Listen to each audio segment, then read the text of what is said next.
ભરૂચના હાંસોટ પોલીસ સ્ટેશનમાં 2 લોકોને બંદૂકની ગોળી વાગી. શું છે સમગ્ર મામલો? હાંસોટ પોલીસ મથકમાં ચૂંટણીની આચારસંહિતાના પગલે બંદૂક જમા કરાવવા આવેલ 2 ખેડૂતો ગોળી કાઢવા જતા ફાયરિંગ થતા બંનેને ઈજાઓ પહોંચી. ભરૂચના હાંસોટ પોલીસ મથકમાં ચૂંટણીની આચારસંહિતાને પગલે બંદૂક જમા કરાવવા આવેલ 2 ખેડૂતો ગોળી કાઢવા જતા ફાયરિંગ થતા બંનેને ઈજાઓ પહોંચી. ચૂંટણી પંચે 16મી માર્ચના રોજ લોકસભા અને વિધાનસભાની ચૂંટણીની તારીખો જાહેર કરી હતી. ચૂંટણીની જાહેરાત થતાં સમગ્ર દેશમાં આદર્શ આચારસંહિતા અમલમાં થઈ ગઈ છે. ત્યારે ગુજરાત સહિત ભરૂચ જિલ્લામાં પરવાના ધરાવનાર હત્યારો જે તે પોલીસ મથકમાં જમા કરાવવાનું હોય છે. હાંસોટ ખાતે રહેતા અને ખેતીના વ્યવસાય સાથે સંકળાયેલા કલ્પેશ શેઠ અને દેવેન્દ્ર પટેલ હાંસોટ પોલીસ મથકે પોતાના હત્યારો જમા કરાવવા ગયા હતા.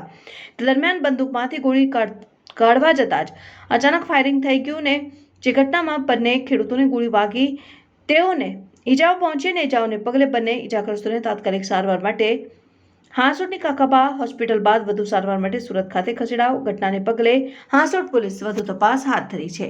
રિપોર્ટર મોહસિન કારા, પાટવી ગુજરાતી ન્યૂઝ, ભરૂચ.